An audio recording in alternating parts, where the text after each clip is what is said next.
सरलचिन्तनं विरलतः परम् भेदभावनात् सोऽहमित्यसौ भावनाभिधा भावनीमता भावशून्यसद्भावसुस्थिति भावना बलात् भक्तिरुत्तमा हृत्स्थले मनस्वस्थता क्रिया भक्ति योग बोधाश्च निश्चितम् भक्ति योग बोधाश्च निश्चितम्.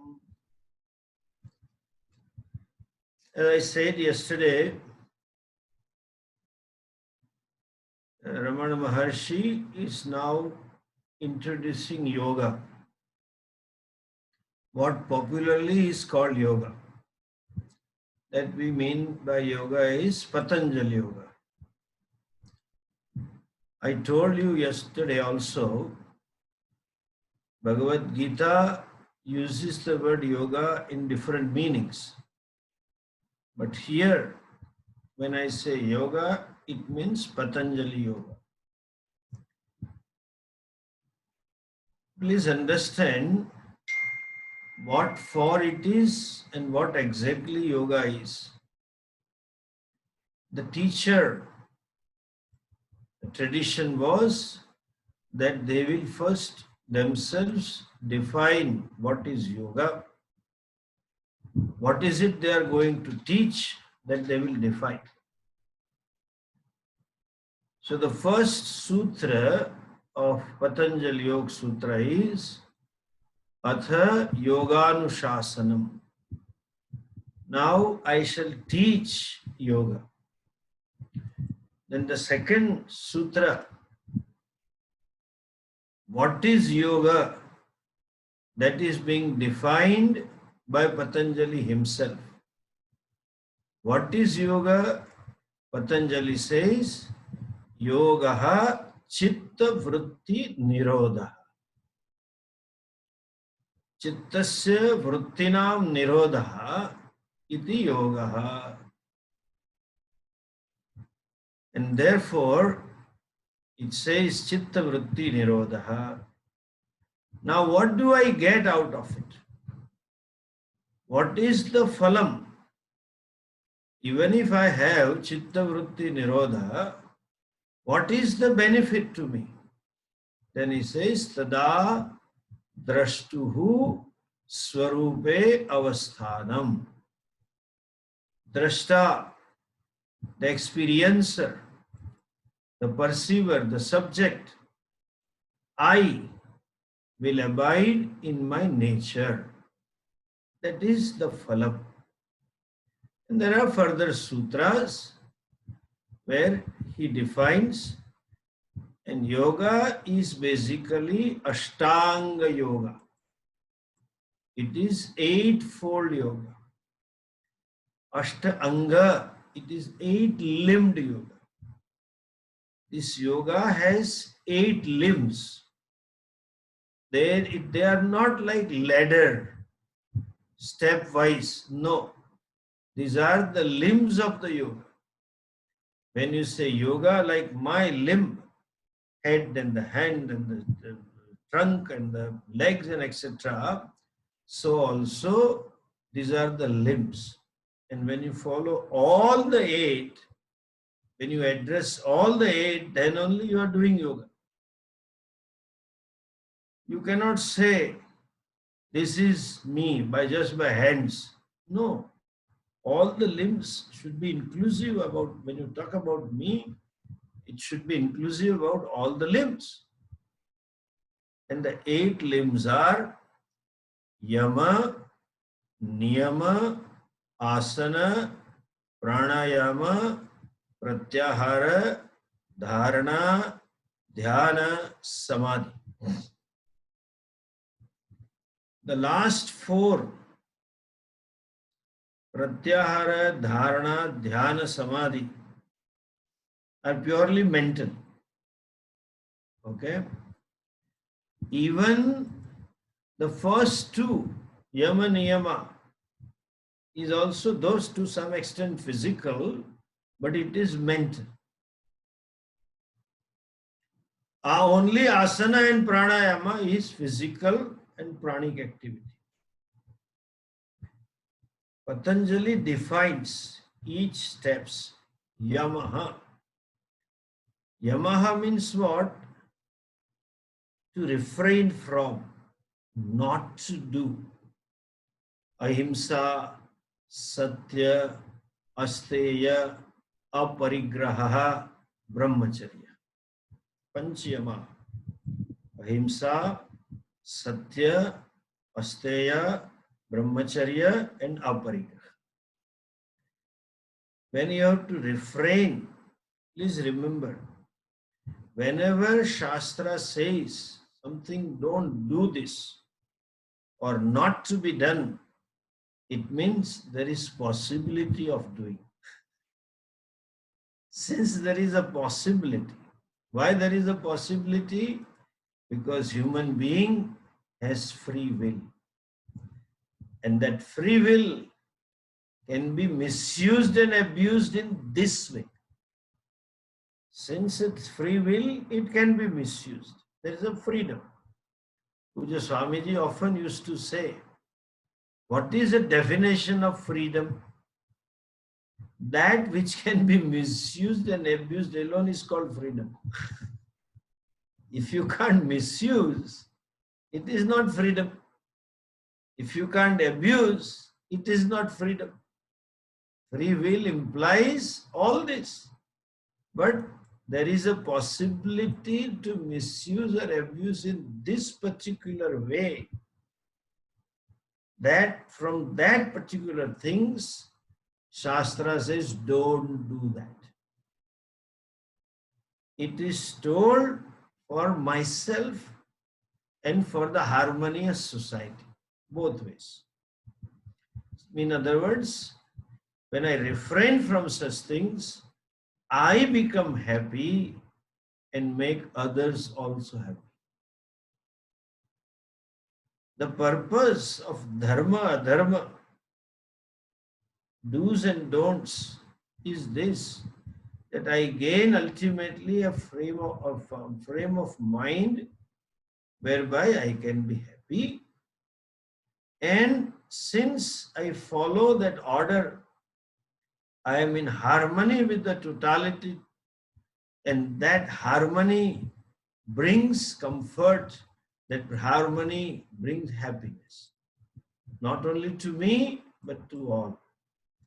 So, these don'ts are given, yamaha. Yamayati, niyamayati. One has to refrain, hold back oneself. Ahimsa.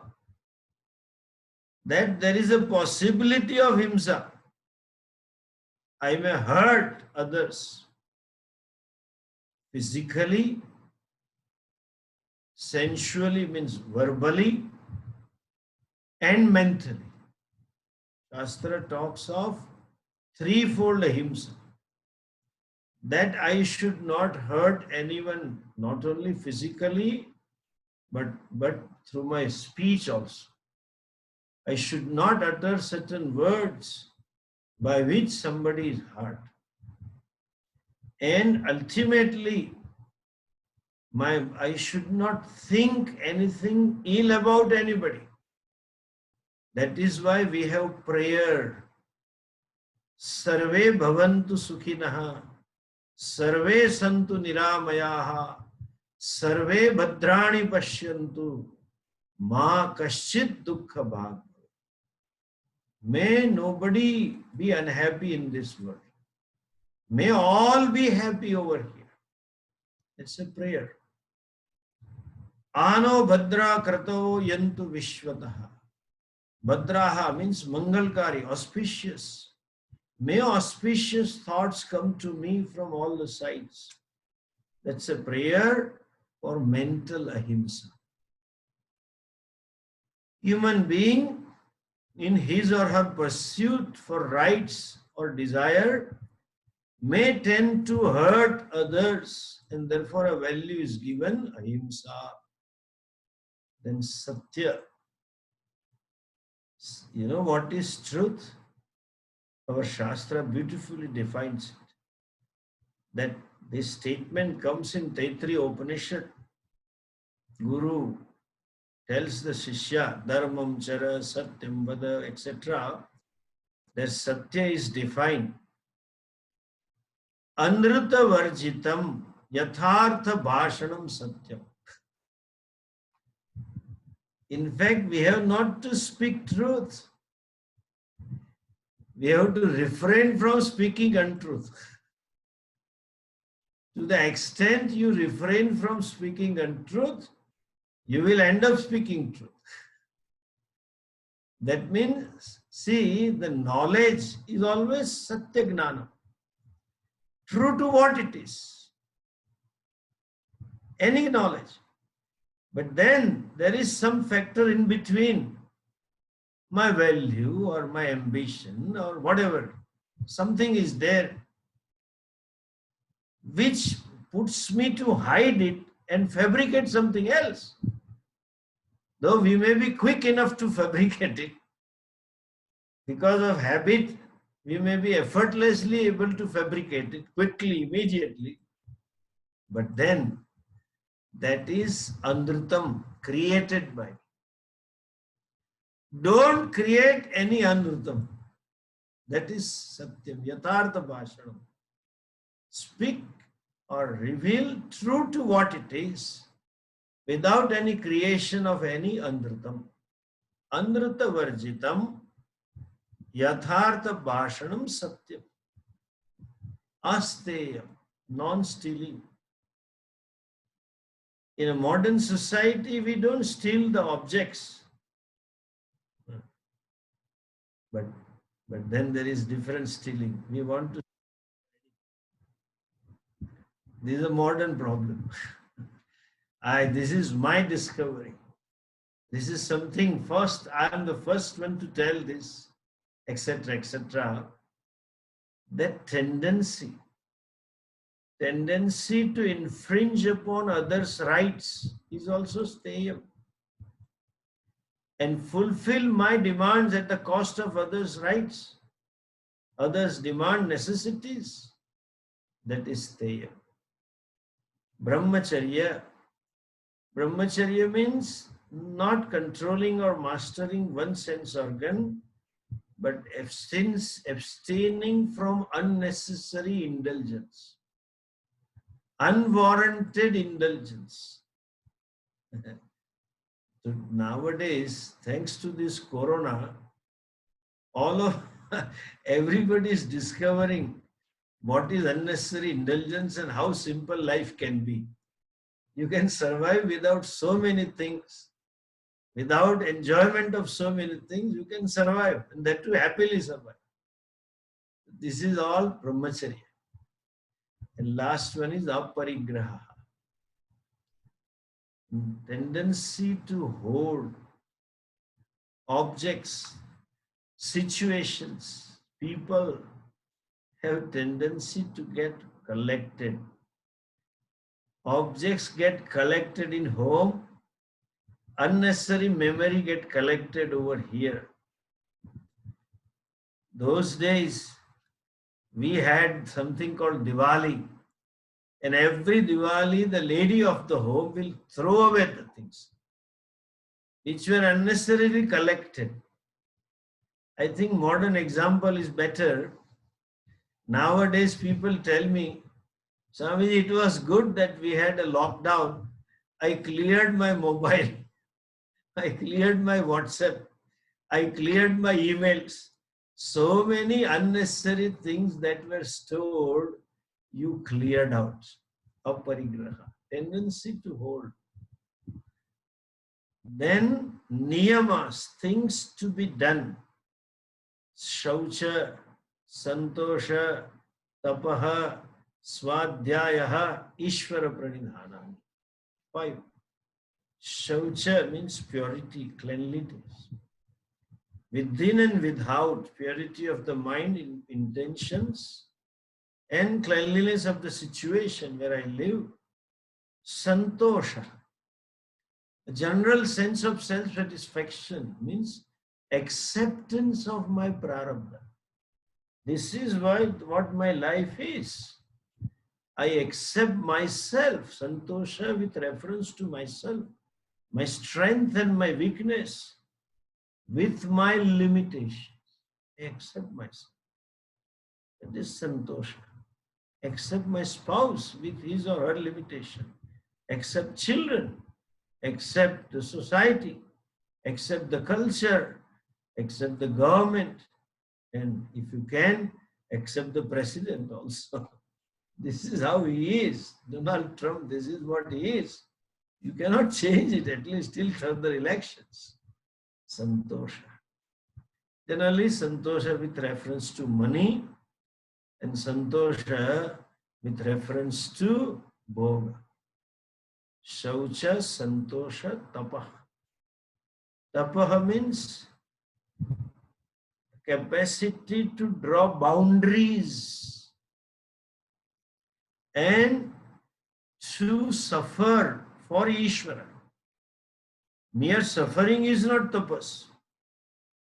A businessman or marketing person also is suffering and he keeps traveling. But suffering for Ishvara, that is tapas, it develops, helps you to develop titiksha. It helps one to develop a capacity of willpower. Tapaha, saucha, santosha, tapaha, swadhyaya. To study daily or regularly, to commit myself to study. That means I have a quality time for my internal growth. That is swadhyaya. And Ishvara pranidhanani means surrendering to Ishvara. These are all yama and niyamas. Then comes asanas. What is the asanam? He defines sthiram sukham asanam. I can maintain myself in one posture comfortably, happily, and steadily. Sthiram sukham. For 48 minutes. That's a asana sthiti. Okay? Asana is not simply exercise.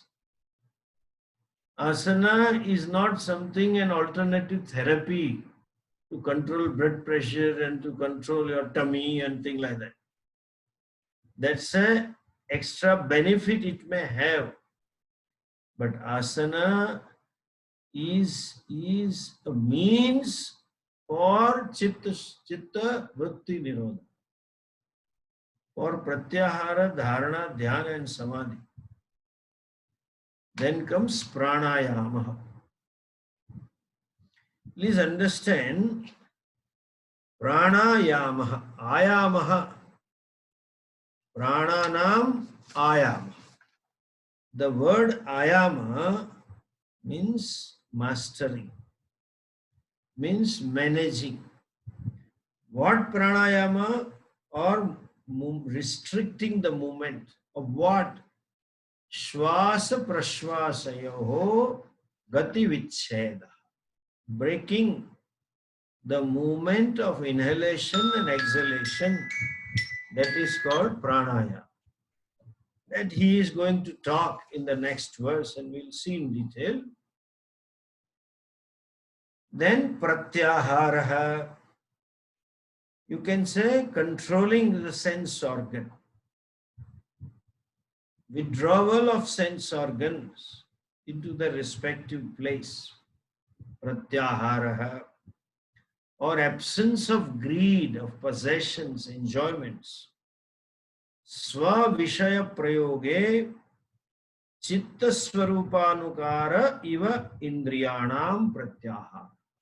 The sense organs abide in the respective golakas, that is pratyahara. Then comes dharana. Desha bandha chittasya dharana. Means holding the mind to one thing, one object, one bhava for a length of time is dharana. Tatra pratyekatanata dhyanam.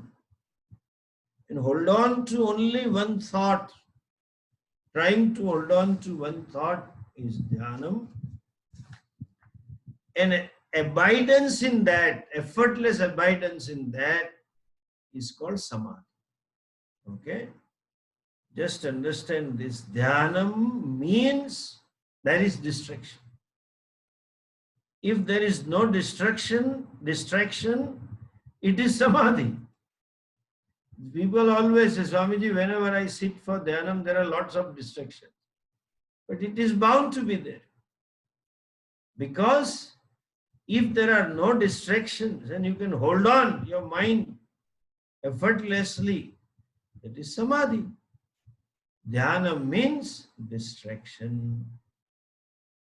And there are varieties of samadhi stockis, savikalpa, nirvikalpa, etc.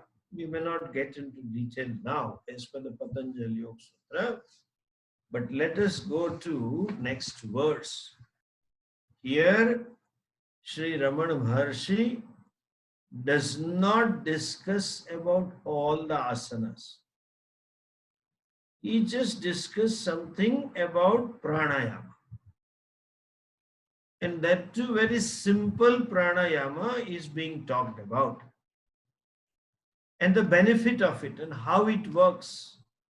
More so, Ramana Maharshi is talking about primarily the limitations of pranayama. How much it is useful and to what extent it cannot be useful. That's all he is talking here. See the next verse, verse number 11.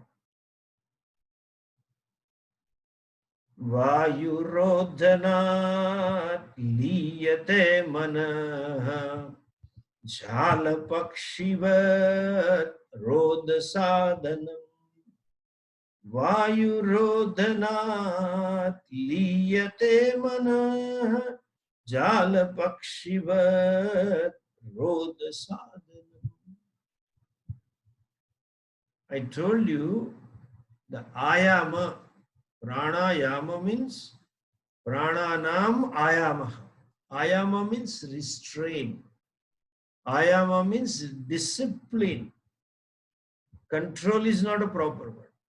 Disciplining the prana or restraining the prana is called pranayama. What he says, Vayurodhanat, by restraining the vayu. Vayu means the breath. Breath means both inhalation and exhalation. By restraining the breath, liyate manaha, man becomes absorbed as though. Mind becomes dissolved. Mind becomes absorbed. What is this? This absorption, the nature of the absorption, he himself says, it is what? Jala pakshivat rodha sadhanam. Like a bird which is held, stand still, or which is held to be at one place when it is caught in a net. Jala pakshivat, like a bird which is like a net for a bird, or like a bird which is caught in a net. Bird may try to fly, but it is held at one place. Similarly, the pranayama helps the mind to be held at one place. Understand? This holding is because of the net.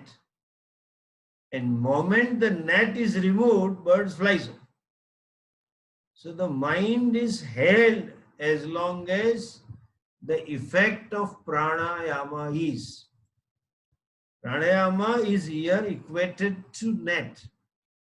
and the mind is equated to bird. The bird is always flittering around, moving around, and eating and chirping and all the kinds of things, always busy. So also mind is busy. But that mind is like that bird.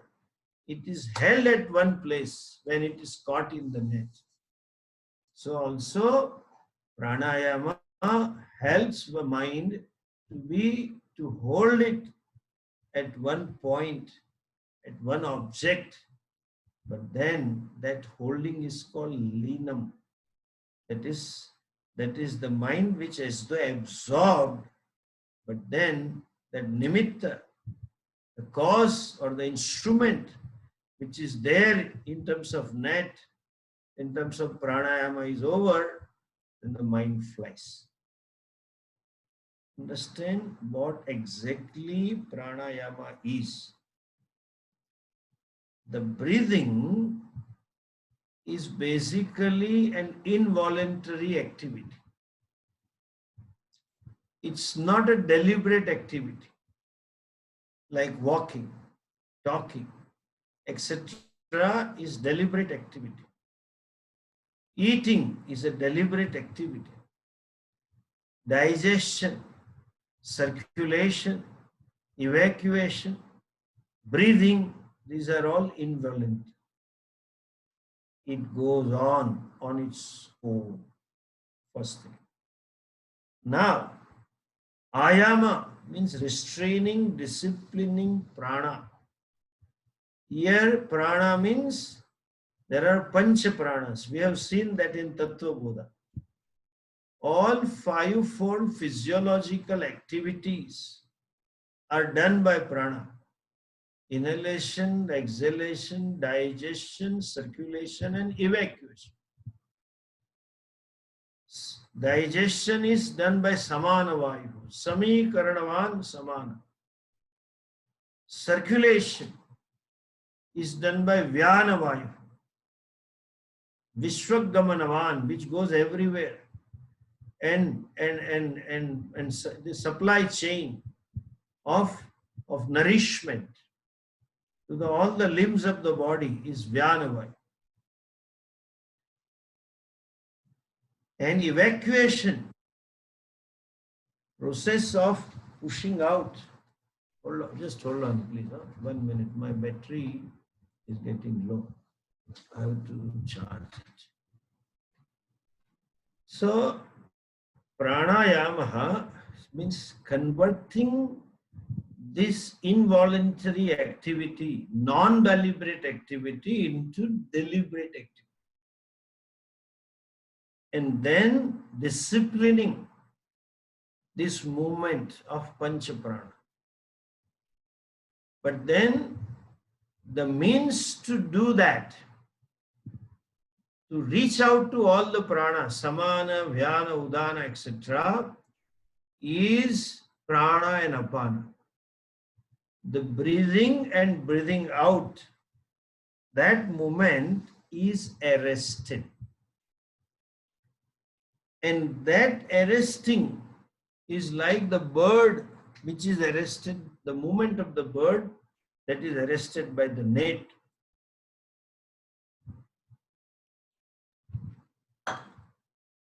You're restricting. Primarily, there are 3 types of pranayama. They call it Rechaka, Puraka, and Kumbhaka. Rechaka means that is exhalation is predominant, outgoing. Puraka, inhalation is predominant. And Kumbhaka, holding on. Again, Kumbhaka is of 2 types. Antah Kumbha, Bahi Kumbha. Kumbha means pot. Like inside of the pot and outside of the pot. When you exhale and hold, Pause before inhaling. That is called Antah Kumbhaka. The stomach becomes concave. Like inside, when you look into the pot, the walls of the pot inside. Then when you inhale and hold on, the belly is not, though it should not be at the belly level, it is at the level of lungs. But then it is like Bahikumbhaka, outside pot. This is, the principle is this. I have seen in metros in India like Bombay, etc., it's very congested. And they may be living in downtown, where there is no room even for footpath. So in the high rises they live. It is all pollution and then traffic and all kinds of things. And they want to walk. The public park is quite far, little 1 or 1.5 kilometers away. You have to cross through the traffic, and that's little itself is a painful exercise. So a person doesn't want to go. So I have seen people, they say, I go for a walk. Where do they go? They go to the terrace. From one end to another end. From another end to back to first one. Go this side, let's say east-west. From eastern wall to western wall. From western to eastern. From eastern to western. They keep walking. It may be hardly 40, 30 meters, 50 meters maximum. Then they take 50 rounds and 60 rounds. This pranayama is like this. You inhale, exhale. Inhale, exhale. Now, two things can be done. Either inhalation can be slower and exhalation can be normal, or maybe slower, or maybe faster. Three things can be done. If it is normal, there is no pranayama. Either you make it slower or you make it faster.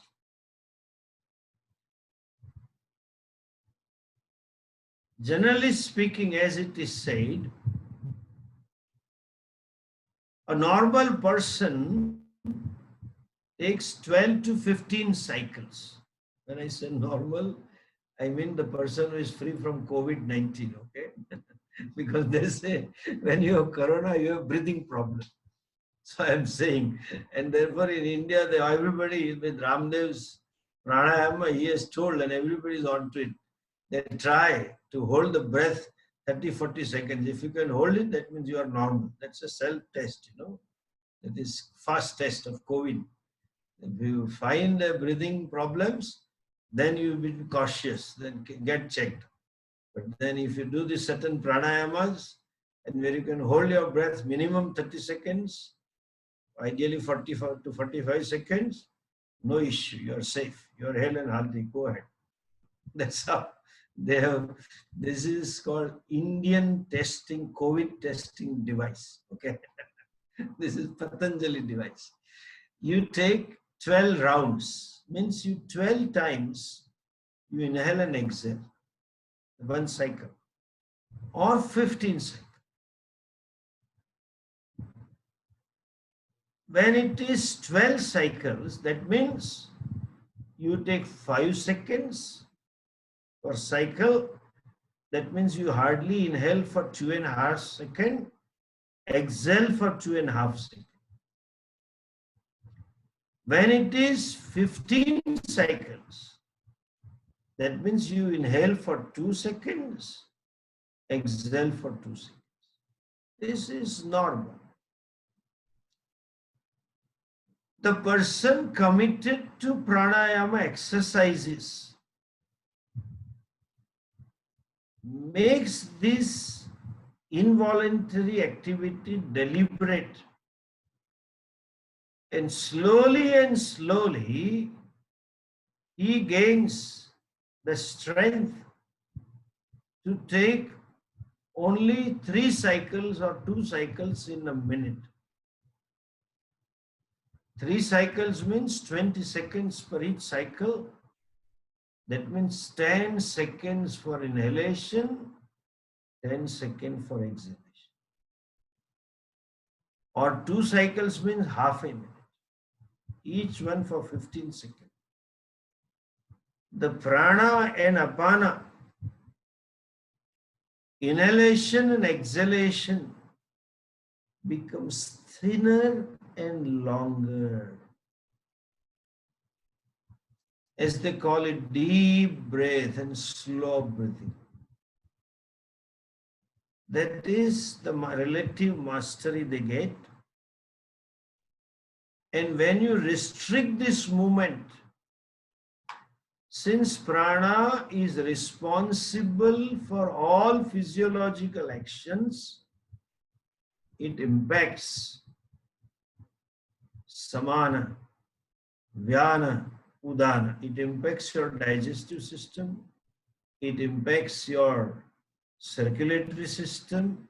It impacts your evacuation system. Everything gets impacted when you manipulate this prana apana. Now, my example of a person walking on a terrace. When a person walks on the terrace, he or she from, let's say, eastern end goes to west, then turns around and comes to east, then turns around, then goes to west.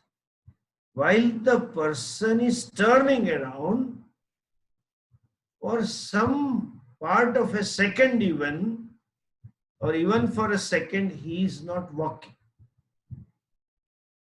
There is a small pause there. He may be even running, like in a street from one end to another. But when they turn from another end to the first end and from first to the second, there is some second where the person is not running, not walking. So also when you breathe in and then breathe out, for a fraction of a second, there is no movement, no activity inside. Okay? Now when you make deliberate, this also can be done. The time, which is almost a fraction of a second, can be lengthened. Like the person takes a pause. From east end to west end he goes, takes a pause and then again walks. Then comes to east end and takes a pause. Or takes a pause only on one end and walks at a normal speed to both the ends. He may lengthen the pause or he may speed up from one side to another but not the other side, and he may have pause. So the in-between holding is also part of pranayama. And there are so many permutations and combinations possible. As of now, I take the breath and bring it out, it is equal. One, in a mathematical jargon, I can say 1:1. I can make it to 2:2, make it to 2:1, make it to 2:3, 2:4, 2:5, or 2:6, whatever. And little improvisation. In between there is a pause, which is practically negligible for us. But then if it is 2:2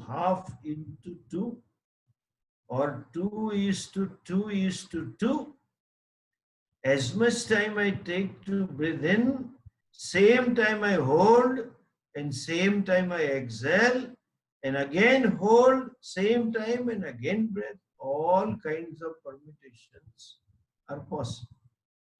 1:2:2, or 1:2:4, or 2:1:2, all kinds of things. But then please understand, this is to be done under the supervision of a competent teacher. Should not be done independently. It is very powerful. Since it's powerful, it helps and it destroys the person also. And I have seen destructions and myself experienced. Over enthusiasm had disturbed my digestive system. Of course, I got saved, but I have seen people suffering throughout the life, digestive issues, or arthritic issues, or some limb problems, lifelong people, even psychological problems, loss of memories, loss of capacity to concentrate, all kinds of things are there. And it can give you all the strength. Yoga Shastra talks about Ashta Siddhi, Anima, Garima, Lagima, Mahima, etc. They all come by pranayama. So it's a very powerful thing. But when it is powerful, you need to know how to handle it. Exactly like atomic, you breaking the atom, you get a lot of energy. But then if the procedure is not maintained, certain restrictions are not maintained, it's very destructive also. So pranayama has to be done under strict supervision of a teacher, competent teacher, competent in pranayama. Two-way competency. One who knows what to do and how to do. And secondly, one who knows how to rectify, how to help the student. It's very subtle. It is like music. In music, you have to evolve a ear, a subtle ear, which can see the difference between ardhamatra and one matra. Otherwise, you don't know what is going on here. You don't know which raga is going on. They say, especially you go to Bharatnatyam and raga, disa and talam, triram, dram, bram, bram, say, you say, wow, wow, that's all you know. You don't know anything. You have to evolve a ear. Artist has evolved the eyes to see the mudra is perfect or imperfect.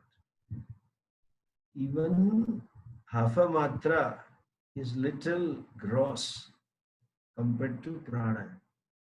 You don't see it, how the student does it. And if the error is committed, capacity to correct, like medicine, when there is a reaction of a drug, doctor should know how to bring out the patient from that reaction. Okay? So, this is to be done strictly under the supervision of a competent teacher.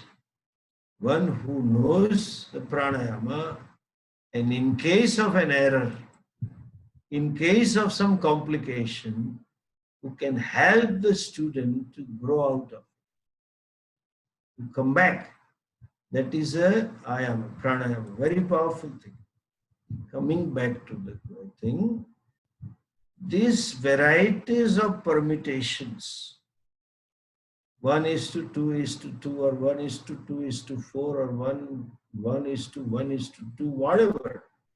There are varieties of permutations and combination.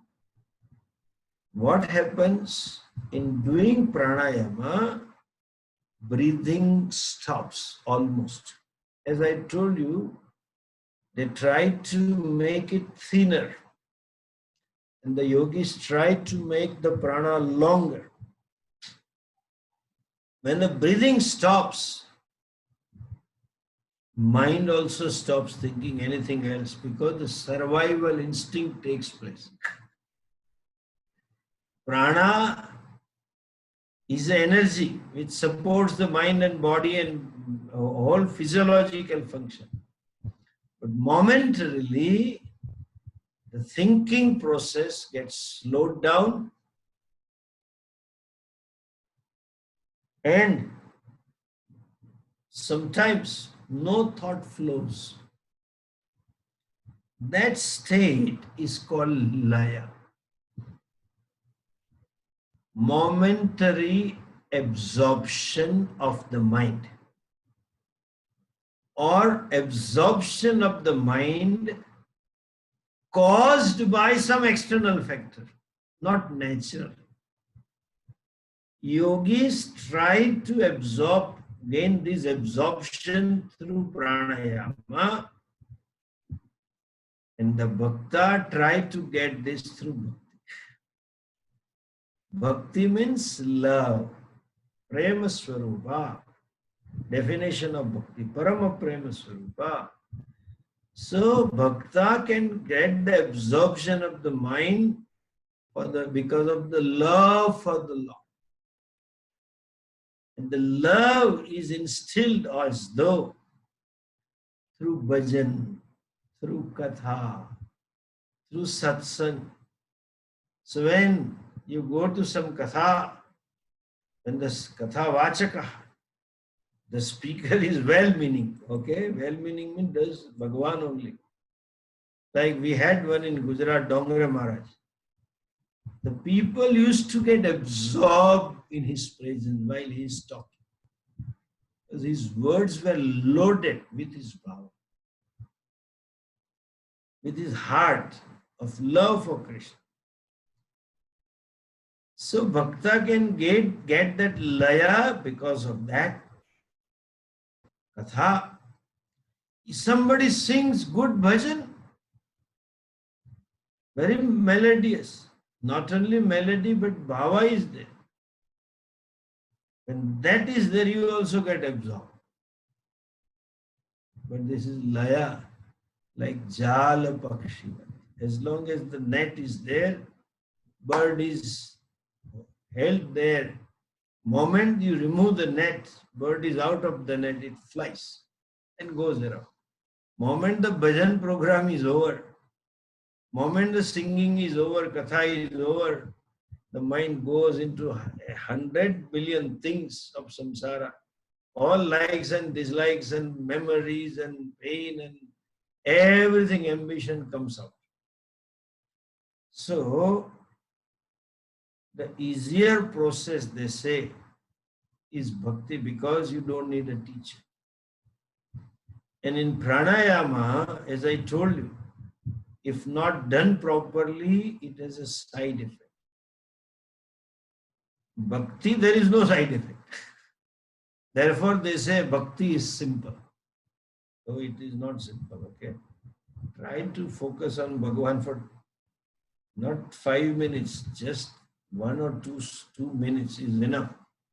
Start a mala, Sri Krishna Saranam Mama, Sri Krishna Saranam Mama. Oh God, save the country from COVID. The next thought will be, I may not have it. Tomorrow I have to go to shopping. I will be careful, but then this fellow had it, that goes on. It's not simple. They say bhakti is very simple. You go to any bhajan, sandhya, the body is doing bhajan.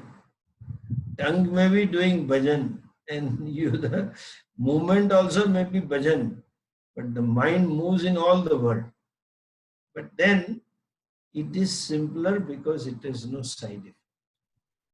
And it is easy to invoke love for the Lord when you listen to kathas. So in pranayama is necessary when the mind is too much of rajasic, too much of extrovert. If there is some love for the Lord, if mind is relatively quiet, not that restless, then you can do japa and upasana. You don't need even pranayama. Okay? Pranayama is primarily more useful to a person whose mind is very much restless. Too much of Rajoguna.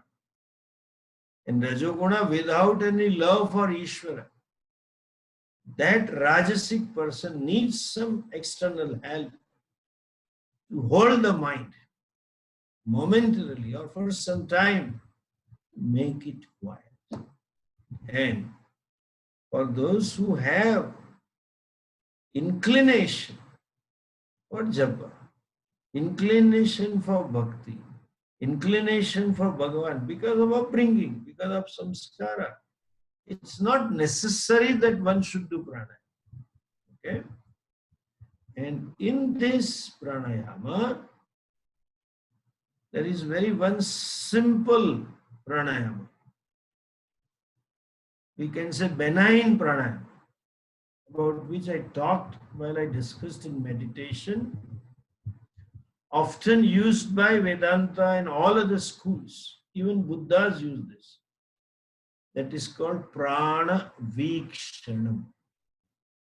Just observing the movement of the prana, observing the inhalation and exhalation. You don't meddle with its movement. You don't try to change the pattern. Let it be what it is. You just observe it. The prana, the apana coming in, going through the walls, touching through the walls of nostrils, going to the lungs, you feel it and observe it further coming out, and then it's going out. That observing is called prana vikshana. This is an aid to meditation. This is employed by many yogis also. Those who talk of meditation as a preparatory limb, they ask them to be witness. This helps one to be witness of this activity. And this is helpful also because you are not restraining the movement of the prana. You are not changing it. So the side effect of some error is not there. At the same time, mind is busy in something which is, as I said, benign activity, where it is easy for the mind to just relax.